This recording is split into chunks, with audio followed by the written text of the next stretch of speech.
Currently, we're not, because of just generally low birth rates almost worldwide.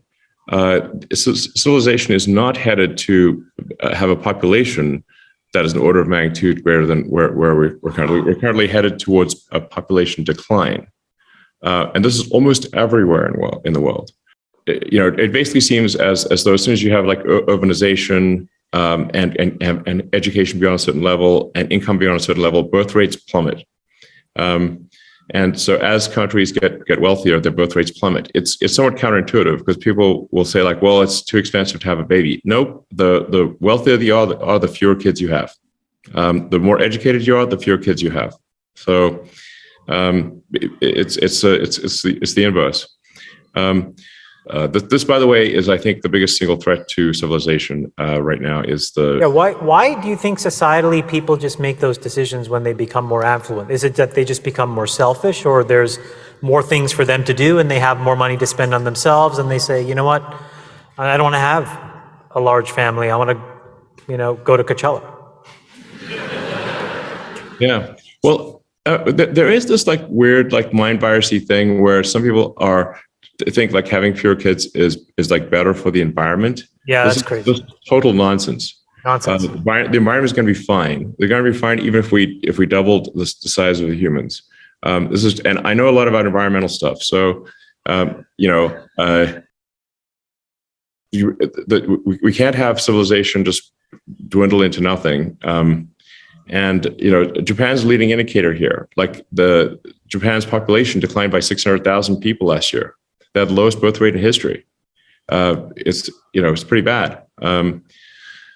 So this one element of it is a lot of people just think that having kids is somehow bad for the environment. I want to be clear, it's not. It's essential for maintaining civilization, that we at least maintain our numbers. We don't necessarily need to grow dramatically, but at least let's not gradually dwindle away until civilization ends with us all in adult diapers and in a whimper. Like, we don't want civilization to end in adult diapers with a whimper. That would kind of suck. Yeah, bleak and sad. No, there's literally, I've heard many times how can I bring a child into this terrible world? I'm like, have you read history? Because let me tell you, it was way worse back then. So the data overall is showing us for the world as a whole, back in 1960, an average couple had 5 children. That's the whole world. Now they have a little less than half that, 2.4 children. That doesn't sound too bad. It's still over replacement. But when you dive into specific countries like the US, like Asian countries, you see the situation is a lot worse. And surprisingly, Mark, everybody is declining. All countries are declining. In fact, the countries you think, well, they're not declining, like East African countries, they're actually declining at a sharper rate because they're starting at a higher point, right? So you have this overall decline in fertility. And normally the shape of the population in terms of age is a pyramid. So very few on top, a lot on the bottom, a lot in the middle, and the middle supports the top and the bottom, right? But what's happening now, and you can see that in the pyramid in Asian countries, is that the bottom is shrinking pretty dramatically. There's a bulge in the middle, and the top is growing hugely because people have longer lifespans. So longer lifespans is a great thing. I approve of that, of course. But in terms of support, they're not going to have the money for Social Security. That's already a threat in this country. They're not going to have the money for Medicare. They're not going to have the resources to support this older population in terms of, medical treatment. And you're not going to have the labor force necessary to drive the economy. It's that middle sector that drives the economy. And it's going to have huge economic implications. And many economists are looking at that now. It doesn't look good. Oh, well, I've thought for at least 10 years that the biggest problem in 50 years will be that there's just not enough people. I remember hearing you say a few years ago that you thought we'd peak at about 9 billion. Yeah, we probably won't hit 9. Yeah. And I knew the stats because... Think about how crazy it is to think that we might be living on Earth right now at a time with the most number of humans that are ever going to exist at one time ever.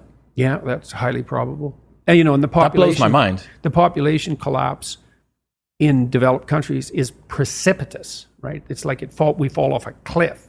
I mean, all the countries in the West are way below replacement. Korea's way below replacement. South Korea, Japan, way below replacement. Yeah. I think the number one on the planet might be Chad. Chad, the country. In terms of growth? 8 children on average. Yeah, I think Nigeria will have more people in it than China by the end of the century. Yeah, well, and this idea that the planet has too many people on it, there's no sentiment more implicitly genocidal than that statement. So what do you mean too many people? Exactly. And what do you mean the planet? And what do you propose to do about that exactly? Mass abortion, is that your answer? Or should we do something a little more dramatic? Maybe we'll just shame people out of having children. And I've seen people do that, literally. I saw a professor when I was at a TED, I think it was doesn't matter. It was a number of professors talking to a couple hundred students. And one of the professors, who was an environmentalist activist type, and he got up on stage and shook his finger to the whole young crowd, saying that him and his wife had only decided to have one child. And he told all the young people there, if they had a shred of ethical decency, that they would severely limit their reproductive potential. And I stood up and said that I thought that was one of the most appalling things I'd ever heard anyone in academia say to young people, which is really saying something, because they say plenty of appalling things. And it was a very uncomfortable moment, and he huffed off the stage. But in a frenzy, talking about how you couldn't talk about such things without being pilloried on ethical grounds. And yeah, that's for sure. You come out as a emissary of the academic establishment. You tell young people that humanity is so corrupt that they should seriously consider not propagating, because that violates the deepest of ethical norms. And you think that's a good thing and that that's your right. And it was just beyond comprehension. It's beyond comprehension, but it's associated with like a deeply rooted existential self-hatred. I mean hatred at the level of humanity is like a virus on the planet, that we're a cancerous growth. Alex Epstein calls this human racism. Right. And it's that. Yeah, well, we're a cancer on the planet, unchecked growth, just like a cancer. It's like, that's us, a cancer. It's okay. We know where your heart is located. Because what's the implications for a doctrine like that? What do you do with the cancer? Cut it out. Yeah, that's for sure. Poison it or whatever. There's nothing you don't do to a cancer.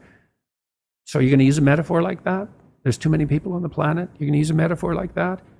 And then you're going to also decide that you're virtuous while you're using it, because you're on the side of the planet, whatever the hell that means. So yeah, it's unbelievable. And a huge part of it's rooted in this existential shame and horror at the condition of being human, and the fact that life is rife with suffering, and a lot of it's unjustified. And it's a Mephistophelian position. So Mephistopheles was laid out, portrayed in Goethe's Faust.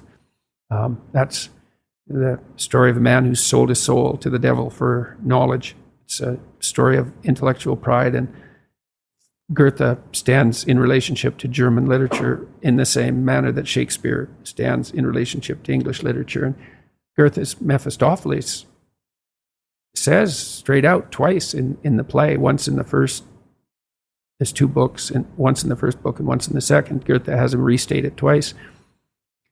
Existence is such a foul thing because of all its suffering, essentially, that it would be better if it was merely annihilated. And that's the Mephistophelian stance. This whole show should just come to a halt. Look at how corrupt people are. Evil reigns everywhere. It's nothing but will to power. We're destroying the planet with our unchecked ambition, all of it rooted in greed and Machiavellianism and jockeying for position. And we're so contemptible that we should just roll up and die. And we should shame women into not having children. And we should shame men so they never manifest any planet-destroying ambition. And it's unbelievably appalling. It goes all the way down to the bottom of things. That's what's tearing our culture apart, this dispute about the nature of existence at the most fundamental level. my kids make me very hopeful for the future. You know what I mean? Like a lot of people say, I wouldn't want, good people I know, I don't want to bring kids into this world. Like my age, no kids. Don't do that shit. If you think you're a good person, please have a kid. Put all your good ideas in that kid so that the world will be better.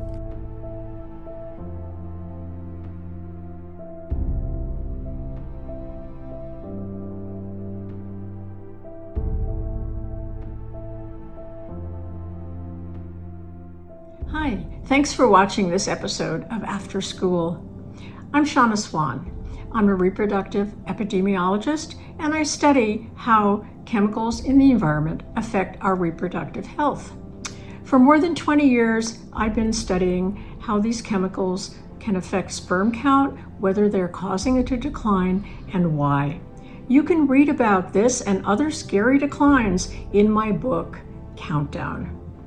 Thanks for watching, and I really enjoyed making this video. Thank you.